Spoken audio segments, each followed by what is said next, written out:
جميلاتي في كل مكان، اهلا بيكم حلقه جديده مع دكتور شاري محي الدين.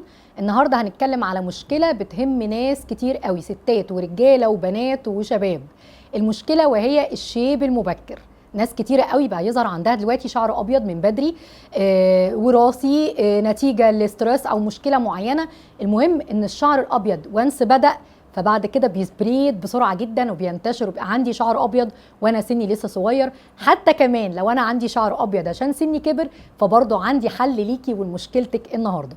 طبعا وانس الشعر الابيض بدا احنا بنجري على طول نستخدم الصبغه، ومره في الثانيه في الثالثه اكسجين وامونيا واضافات الصبغه المشهوره المعروفه. هيبدا يحصل تساقط في شعري، واحتمال كمان يؤدي الى الوبيشيا او صلع، وكمان شعري بيهيش وينشف والاكسجين بيبهدل شعري وبيتقطم. بس انا مضطره استخدم الصبغه عشان اداري الشعر الابيض. تعالوا النهارده اقول لكم على اختراع، فعلا كريم اختراع بديل امن للصبغه. كريم بس مش صبغه، مش هحط فيه اكسجين، مش هحط فيه امونيا، مش هحط اخلط بيه بودرات تفتيح والوان والكلام ده كله. الكريم ده اسمه ايه؟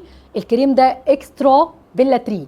اكسترا بيلا تري كريم مستخلص من نباتات طبيعيه، مستخلصات خدوا المواد الفعاله اللي في النباتات دي وبداوا يتعرفوا على انواع معينه من الماتيريال او من الانجريدينتس. بتعمل ايه؟ بتطلع الميلانين المختزن في البصيله عشان تبدأ تغذي الشعر سنة بسنة تاني باللون اللي هو افتقده. مش هترجع للشعر التاني لونه التاني مع الوقت، لكن الجدر بتاع الشعر او الروت بيصفر. لكن اللي بتشوفيه على طول ما انت بتستخدمي الكريم ان الشعر بيغمق تماما. وده ليه؟ عشان جوه الكريم عنصر الحديد اللي بيديكي اللون الغامق لشعرك، اللون البني الغامق، وتبتدي تحسي ان مفيش شيب نهائيا في شعرك وبيقضي عليه من اول استخدام.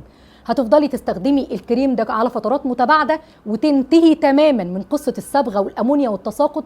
ده مش كده وبس، ده كمان بقى اكسترا. يعني ايه اكسترا؟ يعني يتضاف لي عليه كافيين وبيوتين اللي هم المادتين الاساسيين في علاج تساقط الشعر. يعني لو عندي مشكله تساقط، كمان الاكسترا بيلا تري هيساعدك في علاجها. وكمان اتضاف عليه مرطبات قويه جدا عشان تخلي شعرك هيلثي ومترطب وشكله كويس، وده طبعا ما بيحصلش في استخدام اي صبغه. اكسترا بيلا تري من الكريمات اللي فعلا انا اعتبرتها اختراع للناس اللي عندها مشكله كبيره مع الشعر الابيض والصبغات والامونيا والاكسجين. خدي بالك، مش كل بيلا تري هو اكسترا بيلا تري بالبيوتين والكافيين. الكريم ده اختراع. دمتم جميلات.